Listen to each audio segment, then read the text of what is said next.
Bonjour et bienvenue sur Radio Cessort, votre rendez-vous quotidien avec l'actualité de la cybersécurité. Je suis Marc-Frédéric Gomez, nous sommes le vendredi 13 février 2026, épisode 578. Et au programme, Groupe IB publie un rapport détaillant comment les attaques par supply chain alimentent désormais une économie cybercriminelle auto-renforçante, reliant vol de credentials, compromission de plateformes SaaS et ransomware dans un cycle complètement industrialisé. L'opérateur télécom néerlandais Odido confirme une compromission massive touchant 6,2 millions de clients avec une exfiltration de données personnelles et bancaires. Un nouvel outil open source baptisé Brutus fait son apparition sur GitHub, proposant du credential testing multiprotocole en Go avec une intégration d'intelligence artificielle pour l'identification automatique des panneaux d'administration. Une tuerie le truc. Le groupe Dragon Force poursuit son expansion en tant que fournisseur de ransomware as a services, totalisant 363 victimes revendiquées depuis décembre 2023. Microsoft corrige un bug dans son service Family Safety qui empêchait le lancement de Google Chrome et d'autres navigateurs sous Windows près de 8 mois après les premiers signalements. Et enfin, Cisco a transféré son framework de sécurité CodeGuard à la coalition Force Secure AI hébergée par la fondation Oasis, visant à standardiser la sécurisation du code généré par l'intelligence artificielle. Selon un rapport publié par Groupe IB, les attaques par supply chain se structurent désormais en une économie cybercriminelle qualifiée d'auto-renforçante. Les chercheurs décrivent un écosystème où chaque compromission alimente la suivante, reliant vol de credentials, abus d'identité, compromission des SaaS et ransomware dans un cycle en cascade. Le mécanisme est détaillé. La compromission de packages open source nourrit la distribution de malware et le vol d'identifiants. Le phishing et l'abus de protocoles OAuth permet ensuite de compromettre des environnements SaaS et des pipelines CI/CD. Les données exfiltrées fournissent le contexte nécessaire pour affiner l'impersonnation et le lateral movement. Le ransomware et l'extorsion interviennent en fin de chaîne, capitalisant sur les accès obtenus en amont. Groupe IB cite plusieurs incidents récemment illustrant cette dynamique, le worm NPM Shahid Hulud, l'affaire SailLoft ou encore le package poisoning OpenClaw. Dans le cas de SailLoft, comme celui de la compromission d'Oracle de mars 2025, les attaquants ont attaqué des OAuth tokens et exploité des connexions partenaires mal configurées pour se propager latéralement vers les clients en aval. Sur les 12 prochains mois, Groupe IB anticipe une accélération de ces attaques grâce à des outils assistés par IA capables de scanner les vulnérabilités à travers les fournisseurs, les pipelines, CI/CD et les marketplaces d'extensions navigateurs. Le rapport prédit également un remplacement progressif du malware traditionnel par des identity attacks où les attaquants opèrent en se fondant dans l'activité légitime des utilisateurs. Dimitri Volkov, CEO de Groupe IB, souligne que les plateformes Human Resource, CRM, ERP ainsi que les MSP vont constituer des cibles prioritaires, une seule compromission pouvant ouvrir l'accès à des centaines de clients en amont.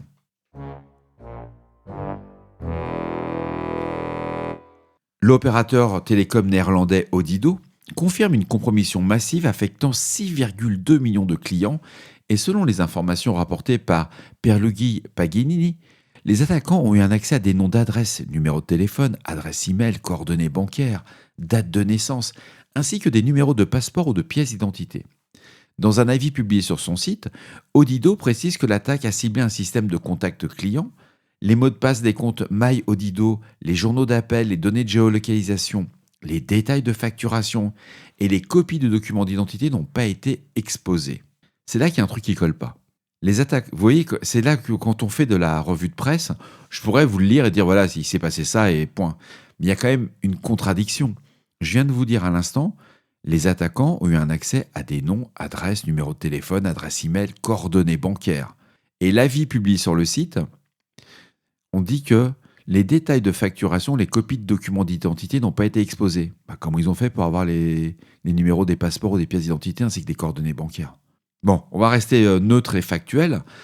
Donc, la filiale Ben, également opérée par Odido, a de son côté alerté ses propres clients d'une possible exfiltration de leurs données. Et il faut savoir que, pour rappel, Odido est né en 2023 du rebranding de T-Mobile Netherlands et Tele2, après leur acquisition par les fonds de private equity Apax Partners et Warburg Pincus. L'opérateur dessert environ 8 millions d'abonnés mobiles et 1 million des clients à haut débit fixe aux Pays-Bas pour un chiffre d'affaires environ annuel de 2 milliards d'euros. La compromission a été détectée le week-end dernier. Odido a notifié l'autorité néerlandaise de protection des données et indique avoir mis fin à l'accès non autorisé avant de faire appel à des experts en cybersécurité pour renforcer leur défense. Aucun détail technique sur le vecteur d'attaque n'a été communiqué à ce stade. C'est une news de Security Affairs.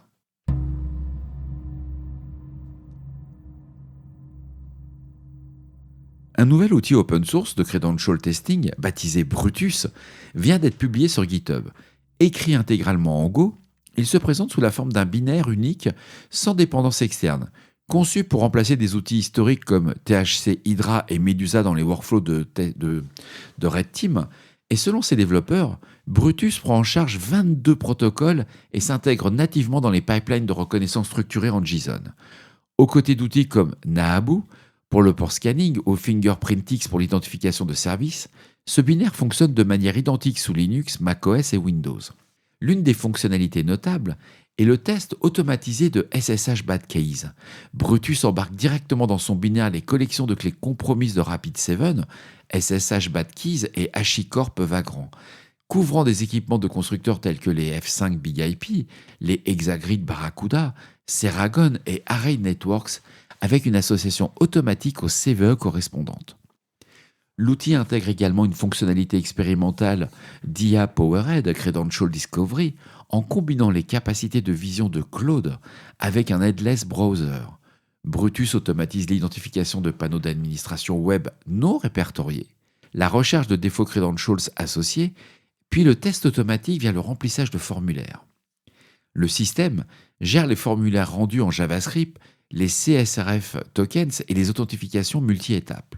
Côté feuille de route, les développeurs travaillent sur l'optimisation des fonctions agentiques à grande échelle, un système de templates communautaires inspiré de Nuclei, ainsi que le support du protocole RDP avec détection NLA et test de backdoor du type Sticky Case. C'est un outil qui est disponible en open source sur GitHub.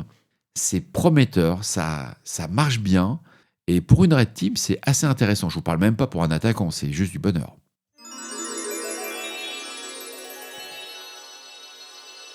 Le groupe Dragon Force, opérant comme fournisseur de ransomware as a services depuis décembre 2023, a revendiqué 363 victimes sur son Data Leak site à fin janvier 2026, avec un pic d'activité à 35 victimes en décembre 2025. Ces données sont rapportées par des chercheurs via la plateforme Medium. Dragon Force s'appuie sur du code source fuité de Logbit 3.0 et Conti pour proposer des payloads personnalisés via son service de Ransom Bay. Permettant à ses affiliés de générer des builds pour environnements Windows et Linux, les affiliés perçoivent 80% des rançons et pratiquent la double extorsion, chiffrement des fichiers et exfiltration des données en cas de non-paiement. Le groupe déclare exclure le secteur de la santé de ses cibles. Sur le plan technique, les binaires Windows utilisent SHA-8 pour le déchiffrement de configuration et le chiffrement des fichiers, avant l'ajout de 537 octets de métadonnées et support de mode d'encryption full, partial ou header. Les variants Linux ciblent les environnements ESXi, les NAS et Red Hat Enterprise Linux, fonctionnant en démon avec un arrêt automatique des machines virtuelles sur ESXi. Dragon Force se distingue par une stratégie agressive envers ses concurrents, ayant défacé le site de BlackLock et revendiqué l'infrastructure de Ransom Hub après sa mise hors ligne en avril 2025. Le groupe maintient une présence active sur Breach Forum, Ramp et Exploit, recrutant des pentesters et proposant des options de white label permettant aux affiliés de rebrander les payloads. Les États-Unis constituent la première cible, suivie du Royaume-Uni, de l'Allemagne, de l'Australie et de l'Italie. Parmi les groupes associés figurent BlackLock, Ransom Hub, Scattered Spider, Devman et Logbit.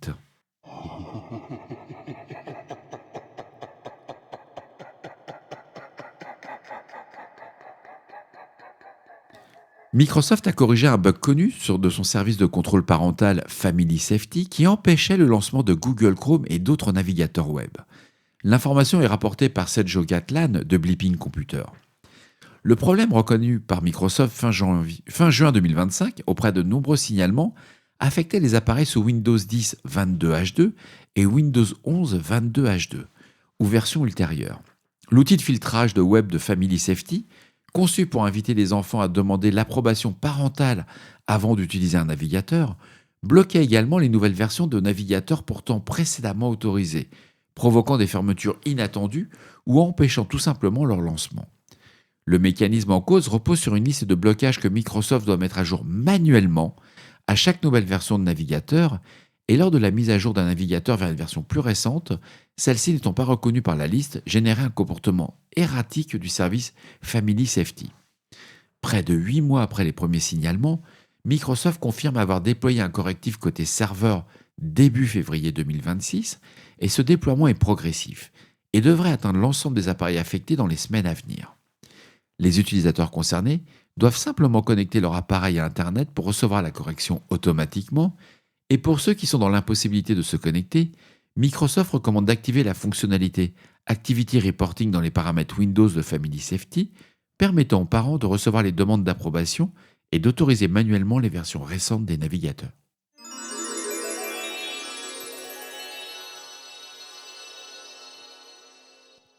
On apprend que Cisco vient de transférer son framework de sécurité Project CodeGuard à la Coalition for Secure AI, connue sous le nom de CoSAI, une initiative hébergée par le consortium Oasis Open. L'information est relayée par plusieurs sources spécialisées. CodeGuard est un framework agnostique conçu pour intégrer des règles de sécurité directement dans les workflows des assistants de codage en IA.